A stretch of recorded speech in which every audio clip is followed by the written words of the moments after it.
Good morning, students. Welcome to Sevsha College of Commerce, Management and Computer Education Wadhwan YouTube channel. તો students આજના વિડીયોમાં આપણે શરૂ કરવાના છીએ પ્રોડક્શન એનાલિસિસ. તો ચલો શરૂ કરીએ આજનો વિડીયો. સ્ટુડન્ટ્સ સૌથી પહેલા આપણે જોઈએ introduction and meaning of production. Human life is full of different complications. Man is a bundle of wants.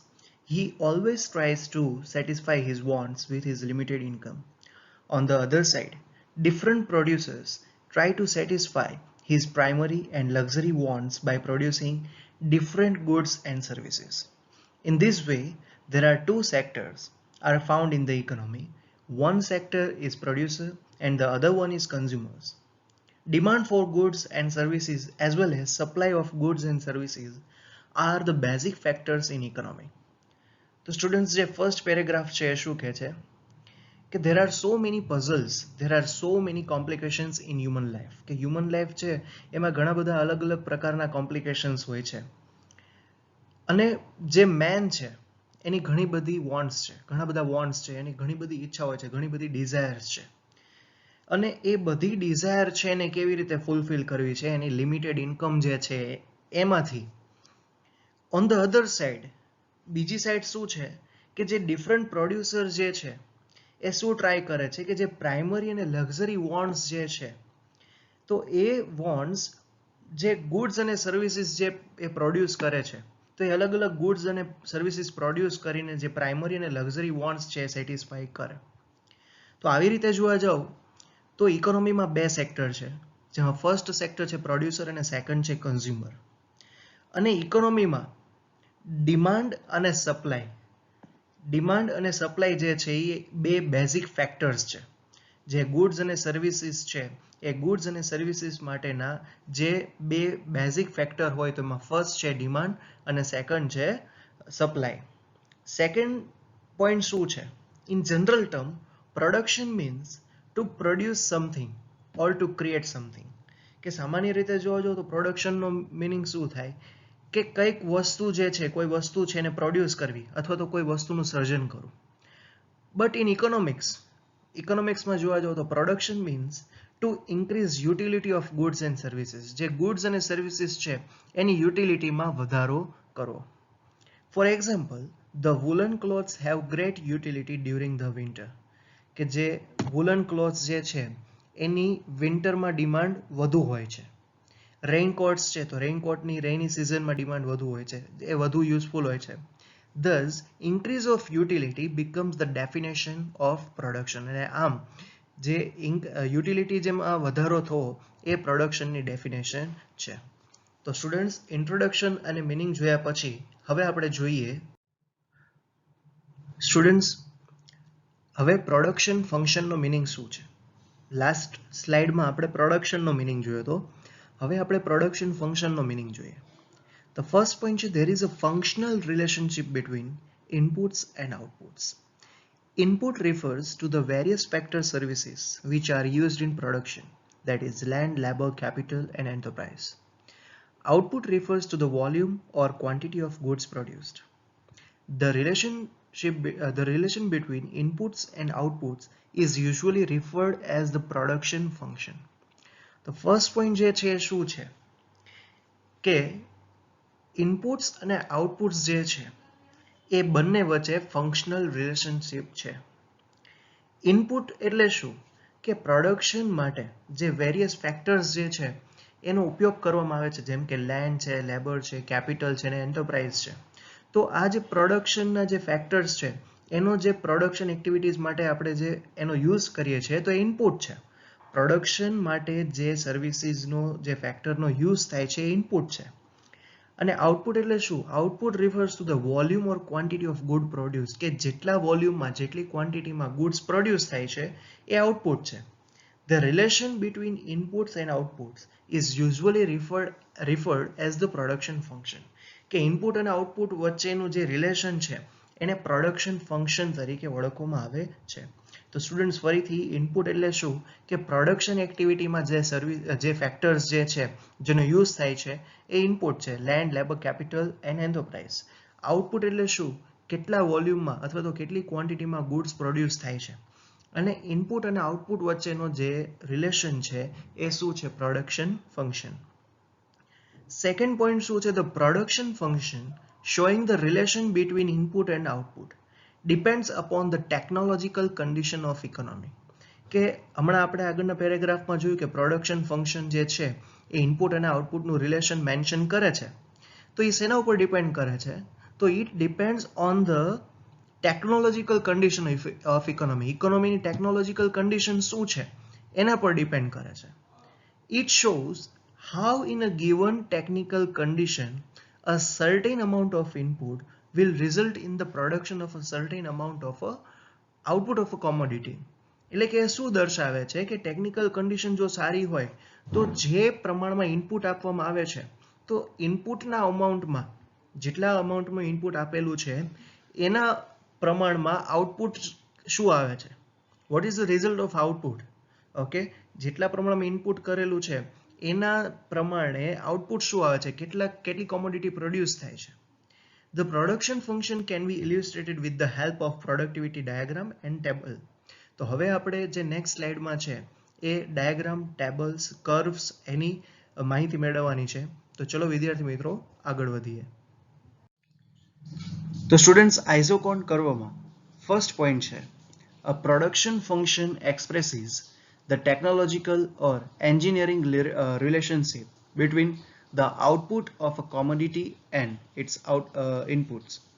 Traditional economic theory speaks of four factors of production wise: land, labor, capital, and organization or management. The output of an industry is a positive function of the quantities of land, labor, and capital. The quantity of management and the level of technology that is employed in its production.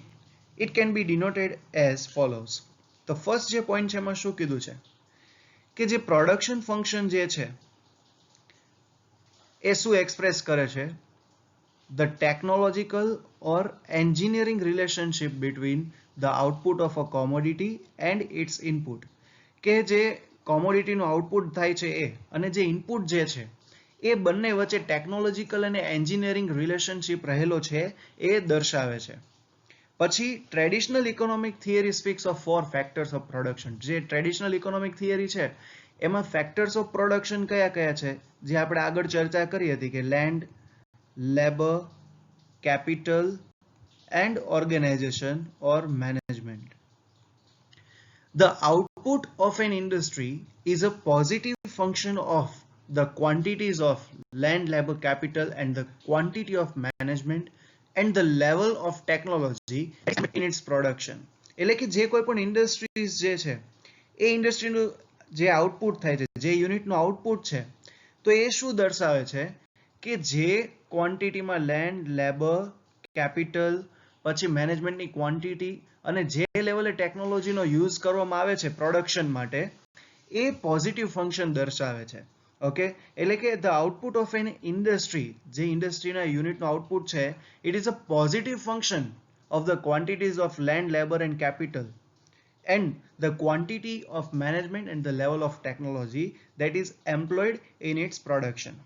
તો હવે જે છે land, labour, capital, quantity of management અને level of technology એ કેવી રીતે denote થાય છે? x is equal to f into bracket LD LKMT F1 F2 F3 F4 F5 અને greater than 0. તો જ્યાં x જે છે એ શું છે? Output of commodity. x જે છે એ શું છે? Output of commodity x. પછી LD છે તો land employed in the production of x, કે x યુનિટનું પ્રોડક્શન કરવા માટે જે લેન્ડ, જમીનનો જે ઉપયોગ થયેલો છે. L, કેપિટલ L જે છે એટલે કે labour employed in the production of x. K એટલે capital employed in the production of x. M એટલે કે management employed in the production of x. T technology. F એટલે અનસ્પેસિફાઈડ ફંક્શન, જે ફંક્શન સ્પેસિફાઈ થયેલા ન હોય એવા F. F1 partial derivative of f with respect to independent variable, કે જે F1 F2 F3 જે બધા મેન્શન કરેલા છે એ શું છે? Partial derivative of f with respect to independent variable, જે ઇન્ડિપેન્ડન્ટ વેરિયેબલ જે મેન્શન કરેલા છે એની વાત છે. તો હવે આગળ વધીએ. પછી એમાં નેક્સ્ટ આપેલ છે function describes a general production function. In a specific situation, one or the other of these various factors inputs may not be important, and the relative importance of a factor of production varies from one type of product to another. Land is perhaps the most important input factor in the case of an agriculture product, while it is of minor importance in the case of a manufacturing product. For example, production of wheat and production of steel. એટલે કે જે first line કીધી છે, જે first paragraph છે એમાં શું છે કે ફંક્શન ડિસ્ક્રાઇબ અ જનરલ પ્રોડક્શન ફંક્શન. કે ફંક્શનનો મતલબ શું થાય કે જે પ્રોડક્શન માટેના જે જનરલ રૂલ્સ જે છે, function describes a general production function. Function જે છે એ જનરલ પ્રોડક્શન ફંક્શન જે ડિસ્ક્રાઇબ કરે છે. કોઈ સ્પેસિફિક સિચ્યુએશનમાં, in a specific situation, one or the other of these various factors input may be not important. કે કોઈ એક સ્પેસિફિક સિચ્યુએશન હોય તો એમાં જે આ બધા વેરિયસ ફેક્ટર્સના ઇનપુટ જે છે એ ઇમ્પોર્ટન્ટ ના હોઈ શકે. And the relative importance of a factor of production varies from one type of product to another. અને જે ટાઈપ ઓફ પ્રોડક્ટ જે છે એ ટાઈપ ઓફ પ્રોડક્ટથી એક બીજી પ્રોડક્ટ વચ્ચે એના જે ફેક્ટર્સ ઓફ પ્રોડક્શન છે એમાં પણ વેરિએશન જોવા મળે છે. અલગ અલગ પ્રોડક્ટ્સ માટે અલગ અલગ ફેક્ટર્સ ઓફ પ્રોડક્શનનું ઇમ્પોર્ટન્સ જે છે એ અલગ અલગ હોઈ શકે છે.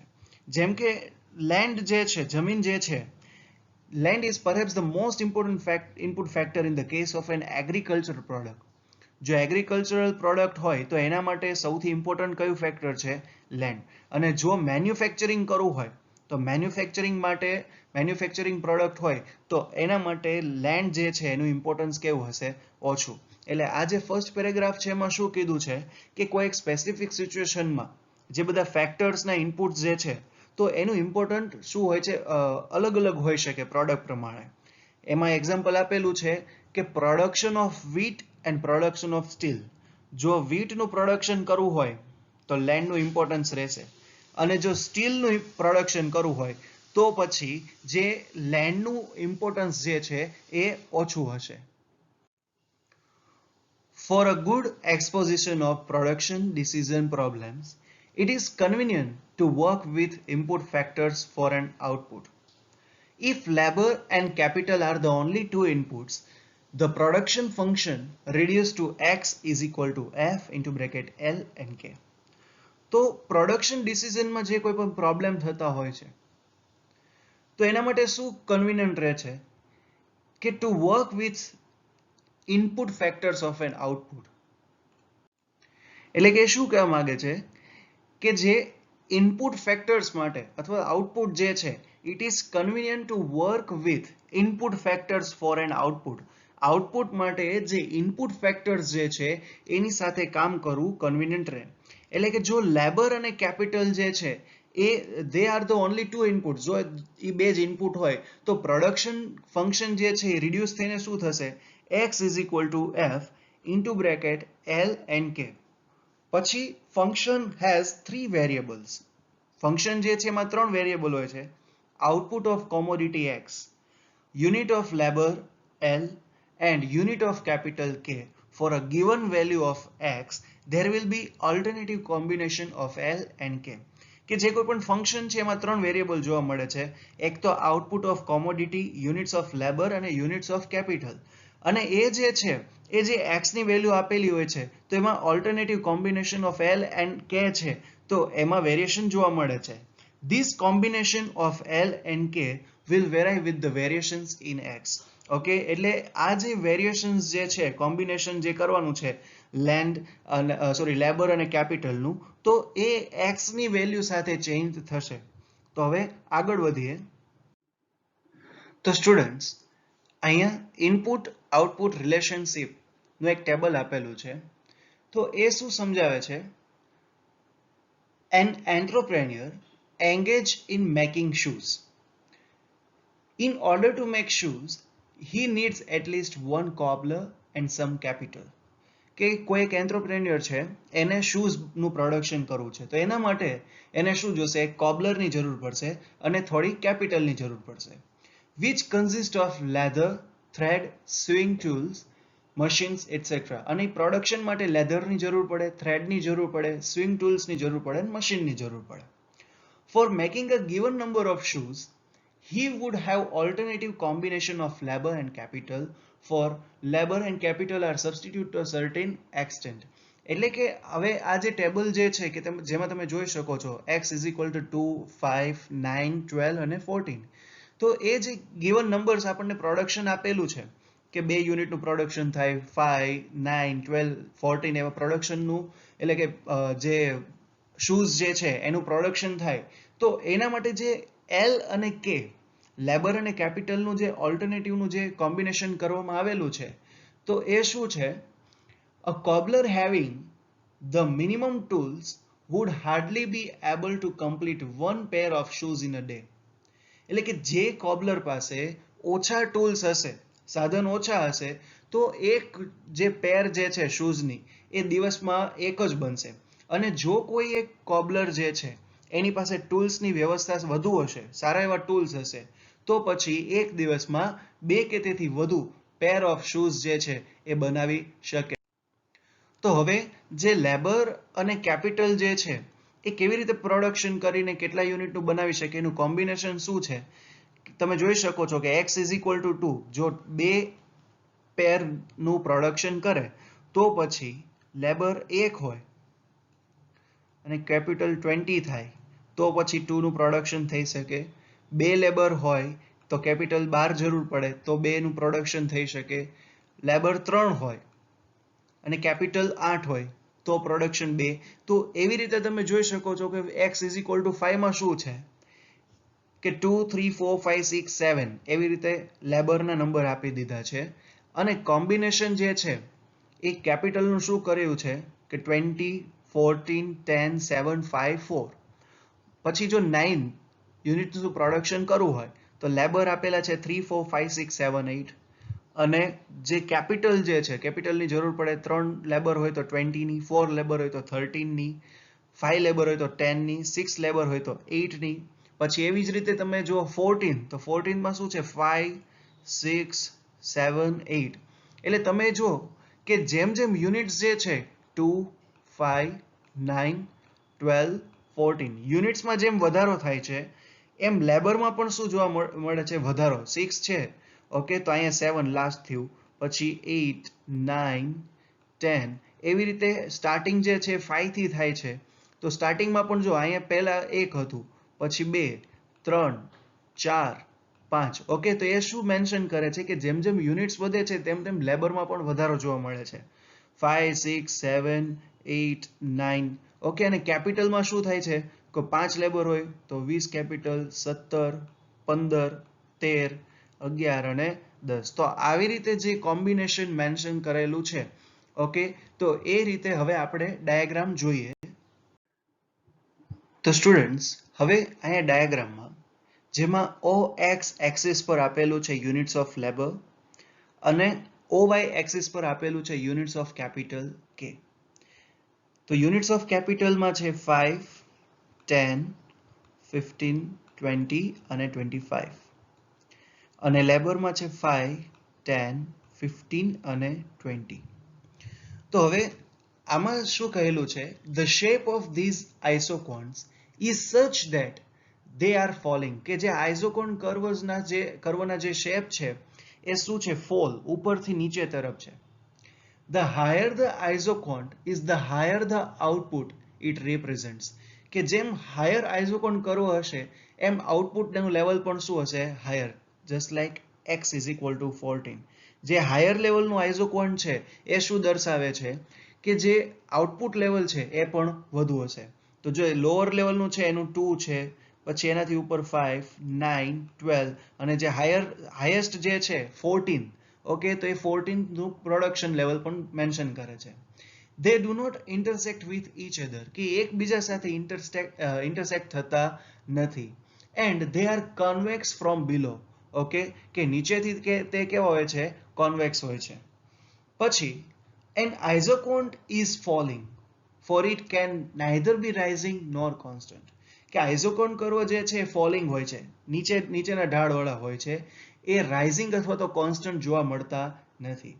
A rising isocont implies that output doesn't increase with increase in labor and capital. કે જે રાઇઝિંગ આઇસોકોન્ટ હોય છે એ શું મેન્શન કરે છે કે આઉટપુટમાં લેબર અને કેપિટલના વધારા થવાથી, લેબર અને કેપિટલમાં આપણે ઇન્ક્રીમેન્ટ કર્યું તો પણ આઉટપુટમાં કોઈ વધારો થતો નથી, which is obviously not true, કે જે સાચું નથી. A horizontal or vertical isocont means that output doesn't respond to variation in one of the input factor, others remaining constant. કે જે horizontal અથવા તો vertical isocont હોય તો એ શું દર્શાવે છે કે આઉટપુટમાં કોઈ રિસ્પોન્સ જોવા મળતું નથી. ઇનપુટ ફેક્ટરમાં કોઈ વેરિએશન લેવામાં આવે ઓકે તો પણ આઉટપુટમાં કોઈ જ કહેવાય ને કે રિસ્પોન્સ નથી મળતો. પછી usually output increase with an increase in any one factor of production, other remaining the same. તો આ પણ વાત શું છે, ખોટી છે, કે એમાં શું દર્શાવેલું છે કે સામાન્ય રીતે એવું થાય છે કે આઉટપુટમાં વધારો કરવામાં આવે. Usually output increase with an increase in any one factor of production. એક ફેક્ટર ઓફ પ્રોડક્ટ, કોઈ એક પ્રોડક્શન ફેક્ટર હોય એમાં વધારો કરવામાં આવે તો ઇન્ક્રીઝ આઉટપુટમાં ઇન્ક્રીઝ જોવા મળે છે, અને બીજા જે બધા ફેક્ટર્સ હોય એ સેમ રહે છે, તો એ પણ વાત ખોટી છે. For similar reasons, a higher isocont represent higher level of output. પછી એમાં આગળ છે, an isocont never intersect another isocont. કે જે આઇઝોકોન કર્વ છે એ બીજા આઇઝોકોન કર્વને ઇન્ટરસેક્ટ એટલે કે ક્રોસ કરતા નથી. ફોર ઇફ ધે ડીડ, અને કદાચ જો ઇન્ટરસેક્ટ કરે તો it would mean that with the same units of labor and capital two different level of output could be produced. તો એનો મતલબ શું થાય છે કે લેબર અને કેપિટલના સેમ યુનિટ્સ રાખેલા છે, જેના લીધે કે બે અલગ અલગ લેવલ ઓફ આઉટપુટ જે છે પ્રોડ્યુસ થયેલા છે, વિચ ઇઝ એબ્સર્ડ. એબ્સર્ડ એટલે શું કે માનવામાં આવે તેવું, વિચાર્યા વગરનું. ઓકે, એમાં કોઈ લોજિક લાગે નહીં. પછી ધ આઇઝોકોન આર કોન્વેક્સ ફ્રોમ બિલો. કે આઇઝોકોન કર્વ છે એ નીચેના ભાગથી કોન્વેક્સ હોય છે. કોન્વેક્સનો ગુજરાતીમાં મિનિંગ થાય છે બહિર્ગોળ. Okay, because substitution of labor for capital becomes more and more difficult as more of labor is substituted for capital. Okay, એ જે કોન્વેક્સ હોય છે બિલો નીચેના ભાગથી, તો એનો મતલબ શું થાય છે, કારણ કે જે labour, substitution of labour for capital becomes more and more difficult. કે લેબરનું અને કેપિટલનું જે સબસ્ટિટ્યુશન જોવા જાવ તો એ થોડું ડિફિકલ્ટ છે. As more of labour is substituted for capital. Capital માટે વધુ, જેમ જેમ વધુ કેપિટલની જરૂર પડે એમ વધુ લેબરનું જે કહેવાય ને કે કેલ્ક્યુલેશન જે છે, તો એ આપણે આગળ જોયું કે when labour is increase from 1 unit to 2 units, કે જ્યારે લેબરમાં 1 યુનિટમાંથી 2 યુનિટમાં વધારો થાય છે. When labour is further increased to 3 units, અને 1, 2 અને 3 યુનિટમાં જેમ વધારો થાય છે, capital requirement reduce to 8 units. Capital requirement જે છે શું થાય છે, ઘટીને 8 થાય છે. અ ફોલ ઓફ 4 યુનિટ્સ, પછી 4 થાય છે, જે આપણે આગળ એક્ઝામ્પલમાં ચર્ચા કરી. ઓકે, તો હવે આગળ જોઈએ કે the rate of substitution which was 1 unit of labor is equal to 8 units of capital changed to 1 unit of labor to 4 units of capital. કે rate of substitution પહેલા શું હતો કે એક યુનિટનું લેબર હોય તો 8 યુનિટ્સના કેપિટલની જરૂર પડે. તો હવે એમાં ચેન્જ થઈને શું થયું કે 1 યુનિટનો લેબર હોય તો 4 યુનિટના કેપિટલની જરૂર પડે. This is because of increasing difficulties in substitution. આ શેના કારણે થાય છે કે સબસ્ટિટ્યુશન જે કરવું હોય એમાં ડિફિકલ્ટી જોવા મળે છે. If labor and capital were perfect substitutes, જો લેબર અને કેપિટલ એ perfect substitutes હોય તો isocont would have been falling straight line as in the following diagram. તો આઇઝોકોન કર્વ જે છે એ હવે આપણે ડાયાગ્રામ ચર્ચા કરી, નેક્સ્ટ જે સ્લાઇડમાં ડાયાગ્રામ છે એવો હોઈ શકે. તો આપણે જે આગળ ડિસ્કશન કર્યું કે OX એક્સિસ પર યુનિટ્સ ઓફ લેબર અને યુનિટ્સ ઓફ કેપિટલ મેન્શન કરેલું છે, અને લાસ્ટ જે મેં શું કહેલું હતું કે if labour and capital were perfect substitutes, જો લેબર અને કેપિટલ જે છે એ એકબીજાના પરફેક્ટ સબસ્ટિટ્યુટ હોય તો આઇઝોકોન છે એ શું હશે? Falling straight lines. કે તમે જોઈ શકો છો કે આ જે x1 જે છે, ઓકે, એ ફોલિંગ સ્ટ્રેટ લાઇન છે, સ્ટ્રેટ લાઇન નીચે તરફ જતી હોય એવું થઈ શકે છે. પણ એ ક્યારે ડાયાગ્રામ પોસિબલ થાય? જ્યારે લેબર અને કેપિટલનું સબસ્ટિટ્યુટ છે પરફેક્ટ હોય. પછી જે નેક્સ્ટ નીચે ડાયાગ્રામ આપેલો છે શું છે? If one factor of production couldn't be substituted for another at all, isoquant could be rectangular. કે જો કોઈ એક ફેક્ટર ઓફ પ્રોડક્શન જે છે એ બીજા ફેક્ટર સાથે સબસ્ટિટ્યુટ ન હોય તો પછી એના જે આઇઝોકોન કર્વ છે એ રેક્ટેન્ગ્યુલર હોઈ શકે. તમે જોઈ શકો છો કે OX અને OY એક્સિસ ઉપર કેપિટલ અને લેબર મેન્શન કરેલા છે, પણ એના જે ડાયાગ્રામ રહ્યા એ શું છે? રેક્ટેન્ગ્યુલર છે. This diagram represents isocones when factors are perfect non-substitute. કે આ જે રેક્ટેન્ગ્યુલર ડાયાગ્રામ છે ક્યારે થઈ શકે? કે જ્યારે ફેક્ટર્સ જે છે એ નોન સબસ્ટિટ્યુટ હોય. Labour and capital are not perfect substitute and their substitutability becomes more and more difficult. કે જ્યારે લેબર અને કેપિટલની જે સબસ્ટિટ્યુટ પાવર જે છે એ જ્યારે ડિફિકલ્ટ હોય છે ત્યારે એકબીજાના સબસ્ટિટ્યુટ થઈ શકતા નથી અને આઇઝોકોન કર્વ જે છે એ રેક્ટેન્ગ્યુલર થાય છે. તો સ્ટુડન્ટ્સ, આઇઝોકોસ્ટ કર્વમાં ફર્સ્ટ પેરેગ્રાફ છે, the production function indicates the alternative combination of various factors of production which can produce a given output. કે જે પ્રોડક્શન ફંક્શન છે એ શું ઇન્ડિકેટ કરે છે? કે જે વેરિયસ ફેક્ટર્સ ઓફ પ્રોડક્શન છે એનું અલ્ટરનેટિવ કોમ્બિનેશન કે જેનાથી આઉટપુટ જે છે, જેટલા નંબર્સ ઓફ આઉટપુટ જે છે એ પ્રોડ્યુસ થાય છે. ફરીથી પ્રોડક્શન ફંક્શન છે એ શું ઇન્ડિકેટ કરે છે? કે વેરિયસ ફેક્ટર્સ ઓફ પ્રોડક્શન જે છે એનું ઓલ્ટરનેટિવ કોમ્બિનેશન કે જેના કારણે જે ગિવન આઉટપુટ હોય છે એ પ્રોડ્યુસ થાય. Of these, an entrepreneur would like to choose that combination of input factor which cost him the least. એટલે કે જે કોઈ પણ એન્ટરપ્રેન્યોર હોય અને એનું પ્રોડક્શન કરવું હોય તો એ શું વિચારશે કે એવું કોમ્બિનેશન હોવું જોઈએ કે જેનો કોસ્ટ જે છે એ લિસ્ટ ઓછી થતી હોય.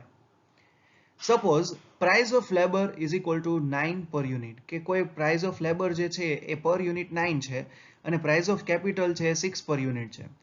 Assume that any amount of labor and capital can be bought at this respective fixed price. કે એવું એઝ્યુમ કરો કે લેબર અને કેપિટલ જે છે એ બંને એક રિસ્પેક્ટિવ ફિક્સ્ડ પ્રાઇસથી ખરીદવામાં આવે છે. Let our entrepreneur make 9 pair of shoes. કે entrepreneur જે છે એ 9 pair of shoes જે છે એનું પ્રોડક્શન કરે છે. The alternative combination of labor and capital open to him are as given in the table headed by x is equal to 9 and isocont x is equal to 9 in the diagram. હવે આપણે જે next table જોશું તો એમાં unit આપણને 9 આપેલા છે અને એના પછીના જે કર્વ છે એમાં પણ x is equal to 9 જે છે. There are two ways to determine the least cost combination of input for a given output. કે તમે જે least cost combination of input જે ફાઇન્ડ આઉટ કરવું છે તો એ બે રીતે થઈ શકે. જેમાં one way is to find the cost of each input combination. પહેલો રસ્તો શું છે કે જે ઇનપુટ જે છે, જે ઇનપુટ કોમ્બિનેશન છે એનો તમારે કોસ્ટ ફાઇન્ડ આઉટ કરવાનો છે, એ દરેક ઇનપુટનો. એન્ડ ચૂઝ ધ વન, જેટલા ફેક્ટર્સ અવેલેબલ જે છે, જેટલા ઇનપુટ અવેલેબલ છે એનો તમારે કોસ્ટ ફાઇન્ડ આઉટ કરવાનો છે.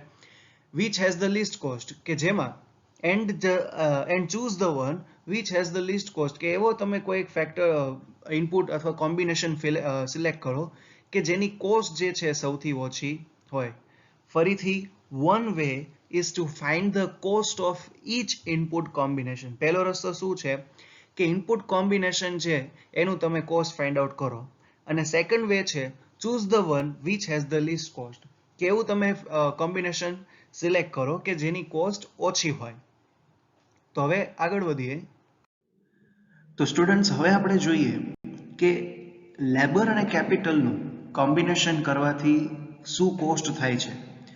તો તમને કોમ્બિનેશન આપેલું છે 1 2 3 4 5 6 કોમ્બિનેશનમાં નંબર આપેલા છે 1 2 3 4 5 6 ઇનપુટ્સમાં 3 4 5 6 7 8 units 20 13 10 8 6 5 હવે લેબર અને કેપિટલનું કયું કોમ્બિનેશન કરવાથી શું કોસ્ટ આવે છે એ આપણે જોઈએ તો ઇનપુટ જે છે એલ ધેટ મીન્સ લેબર એ લેબરનો પર લેબર યુનિટની પ્રાઇસ શું હતી 9 રૂપીસ અને કેપિટલની 6 રૂપીસ તો 3 જે છે 3 into 9 પર યુનિટ લેબર ઓકે 9 રૂપીસ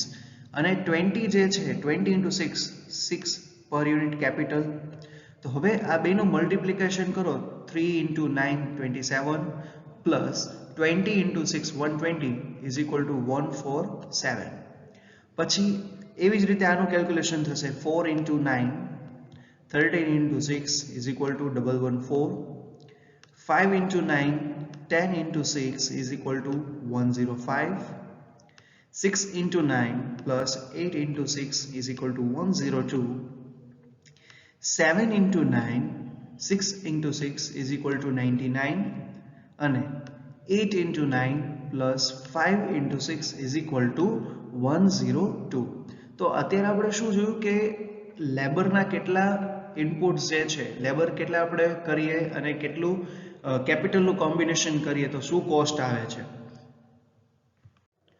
તો આ જે ચાર્ટ જે છે આ જે ટેબલ છે તો એમાં 5 નંબરનું જે કોમ્બિનેશન છે combination 5 represents the least cost for producing 9 pair of shoes કે જે ફિફ્થ કોમ્બિનેશન છે એમાં 9 પેર ઓફ શૂઝનું પ્રોડક્શન કરવા માટેને સૌથી ઓછો ખર્ચો કે 99 રૂપિયા થાય છે તમે જુઓ 7 into 9 plus 6 into 6 is equal to 99 the least total cost of producing various other quantities can be determined in a similar way okay તો આ જે કોમ્બિનેશન જોયું એના ઉપરથી આપણે કેટલા લેબર અને કેટલા કેપિટલનો યુઝ કરવો જોઈએ કે જેથી આપણે 9 પેર ઓફ શૂઝનું પ્રોડક્શન કરી શકીએ એ જોઈ શકીએ છીએ તો સૌથી વધુ જે હાઈએસ્ટ કોસ્ટ તમે જુઓ તો એ શેની છે જે ફર્સ્ટ નંબરનું કોમ્બિનેશન છે એની 147 અને લિસ્ટ જુઓ સૌથી ઓછું તો એ છે ફિફ્થની કે 99 ઓકે તો કોઈ પણ પ્રોડ્યુસર હોય એ તો શું વિચારશે કે ઓછું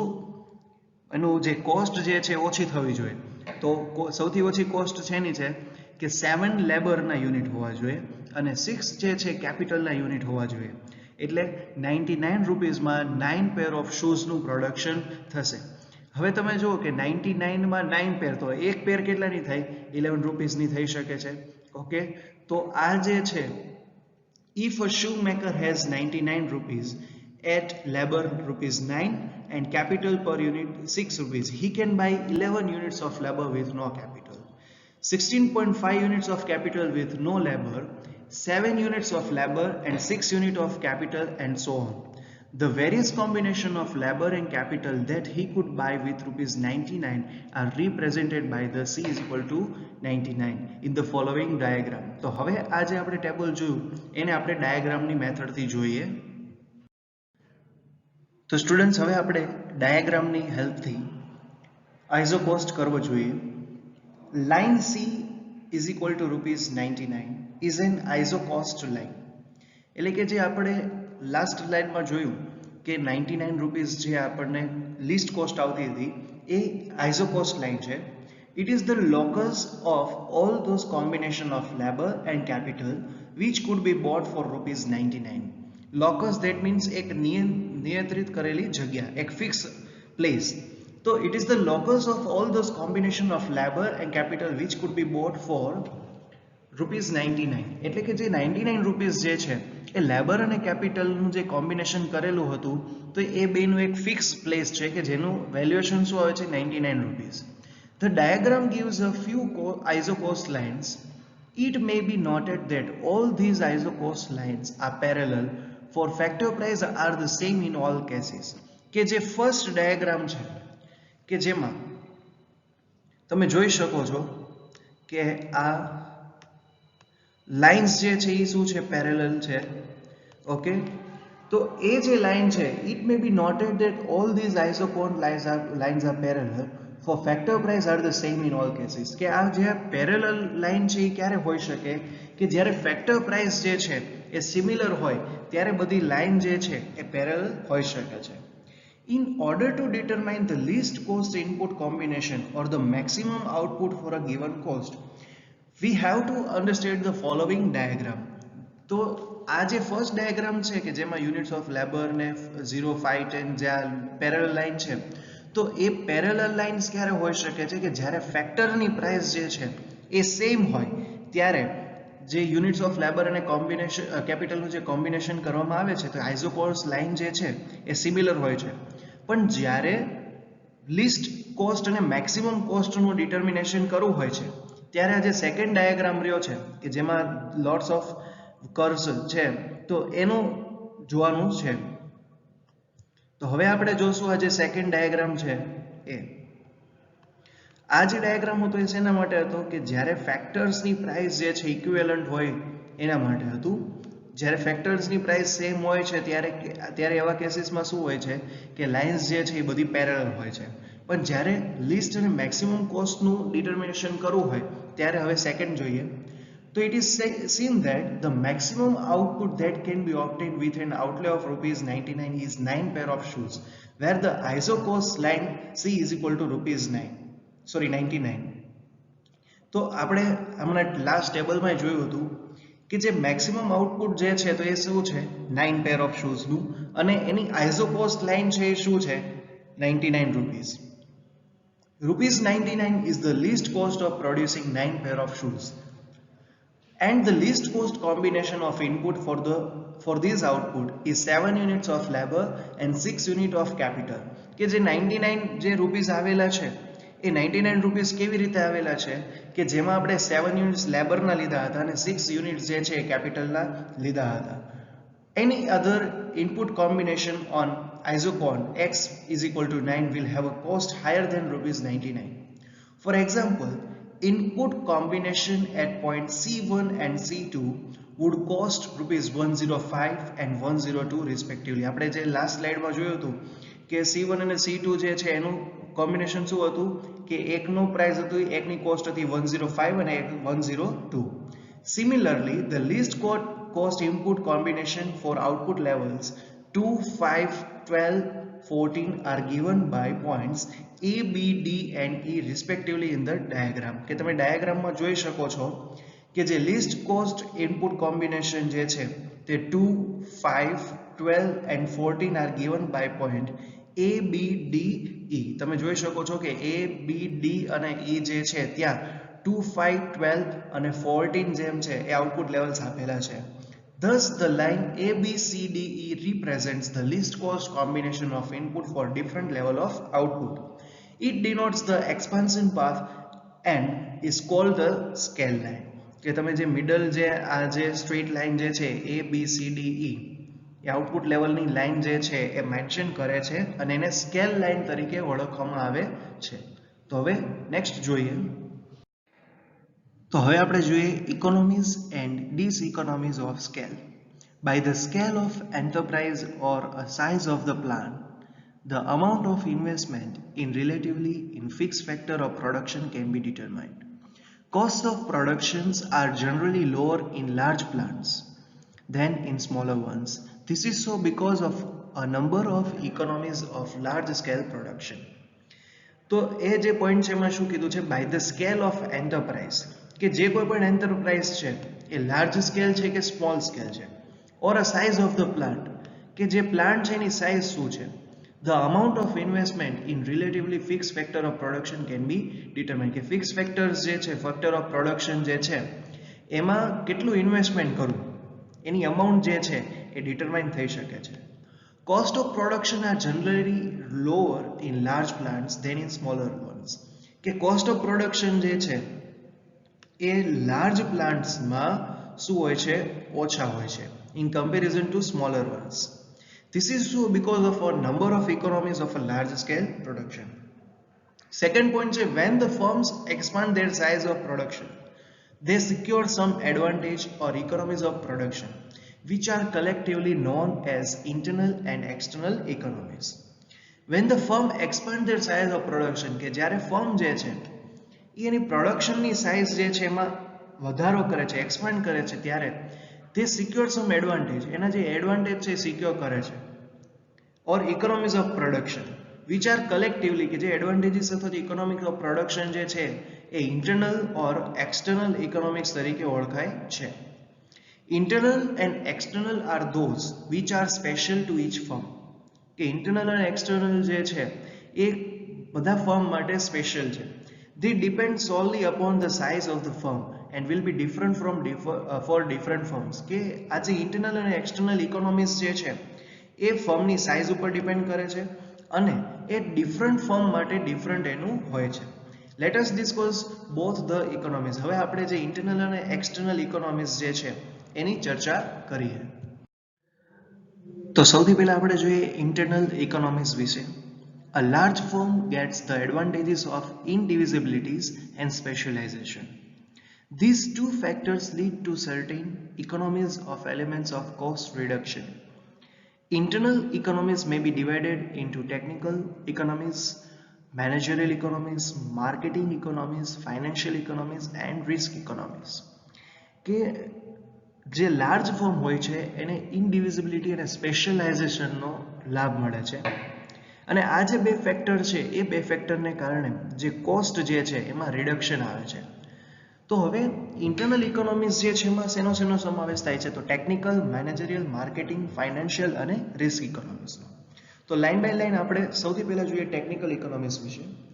the large firm will be able two install and operate large, more up-to-date and expensive machinery, while a small firm cannot afford an expensive machinery. એટલે કે જે લાર્જ ફર્મ હોય છે એ જે મોંઘા જે મશીન આવતા હોય છે, જે એક્સપેન્સિવ મશીનરી છે એને અફોર્ડ કરી શકે છે, જ્યારે સ્મોલ જે સ્કેલની ઇન્ડસ્ટ્રીઝ હોય છે, સ્મોલ ફર્મ હોય છે એને અફોર્ડ કરી શકતા નથી. Up-to-date and efficient machinery will help the large firm to produce more at comparative low cost. કે જે એફિશિયન્ટ મશીનરી હોય છે તો એ લાર્જ ફર્મને હેલ્પફુલ થાય છે, કારણ કે એમાં જે બલ્કમાં એનું પ્રોડક્શન થાય છે અને એની કોસ્ટ જે છે એ પણ ઓછી હોય છે. Expensive machinery are also responsible for better quality of things. Expensive machinery હોય છે તો જેનું પ્રોડક્શન કરવામાં આવે છે એની ક્વોલિટી જે છે એ પણ સારી હોય છે. A large producer can have a specialized machinery for each type of job and also can have his own repairing arrangements. કે જે લાર્જ પ્રોડ્યુસર હોય છે એને સ્પેશિયલાઇઝડ મશીનરી હોય છે, દરેક કામ માટે સ્પેશિયલાઇઝ મશીન હોય છે અને એને રિપેરિંગ માટે પણ એને એરેન્જમેન્ટ કરેલું હોય છે. A large firm will be able to use the waste and by products. કે લાર્જ ફર્મ જે છે એ વેસ્ટ અને બાય પ્રોડક્ટ્સ છે એનો પણ સારી રીતે ઉપયોગ કરે છે.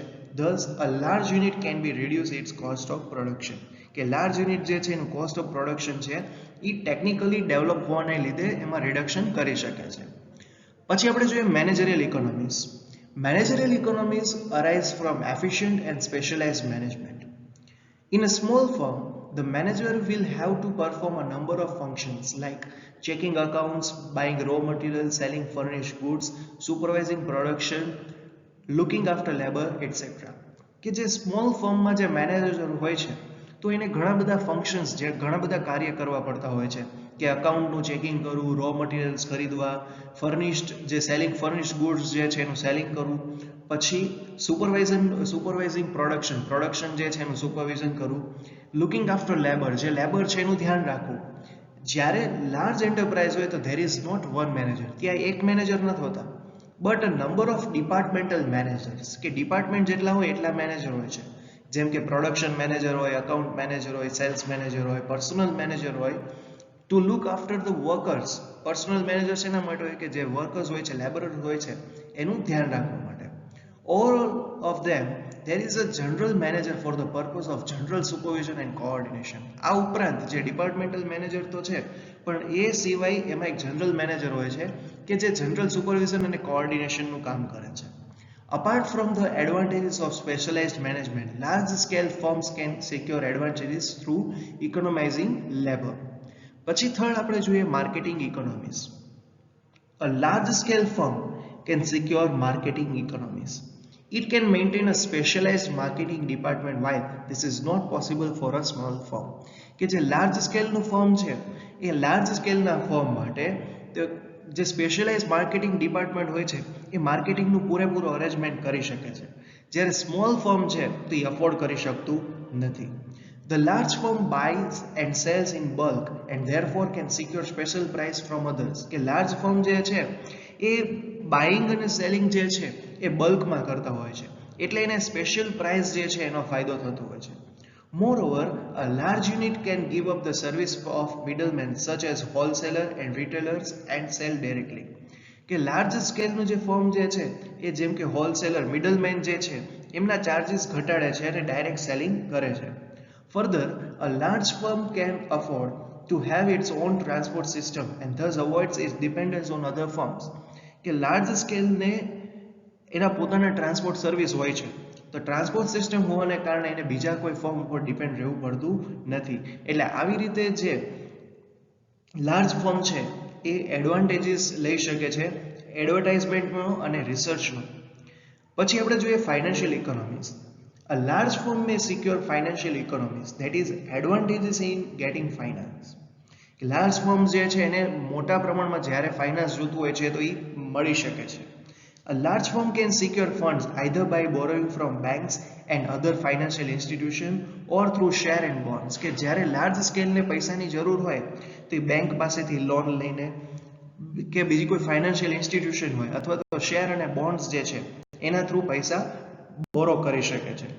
The share and bonds are sold to the general public. જે શેર્સ અને બોન્ડ્સ હોય છે એ જનરલ પબ્લિકને સેલ આઉટ કરવામાં આવે છે. You can secure plenty of funds at lower rates of interest. પછી આપણે જોઈએ risk economies. A large firm also enjoy risk economies. There are all type of risk for every business. કોઈ પણ business છે તેમાં રિસ્ક ફેક્ટર રહેલું જ હોય છે. જેમ રિસ્ક વધુ હશે એમ પ્રોફિટ પણ વધુ રહેવાનો. These risks may arise because of changes in demand or other general causes. કે જે રિસ્ક જે છે શેના કારણે થાય છે કે કદાચ ડિમાન્ડ જે છે એમાં ચેન્જીસ આવી શકતા હોય, જે સામાન્ય કારણોસર જનરલ પર્પઝને લીધે જે ડિમાન્ડમાં ચેન્જીસ આવે છે તો એના લીધે રિસ્ક અરાઇઝ થાય છે. Sometimes there may be a general decline in demand or general decline in income and employment. ઘણી બધી વખત શું થતું હોય છે કે જે ડિમાન્ડ હોય છે અથવા તો ઇન્કમ અને એમ્પ્લોયમેન્ટ જે છે એમાં પણ ઘટાડો આવે છે.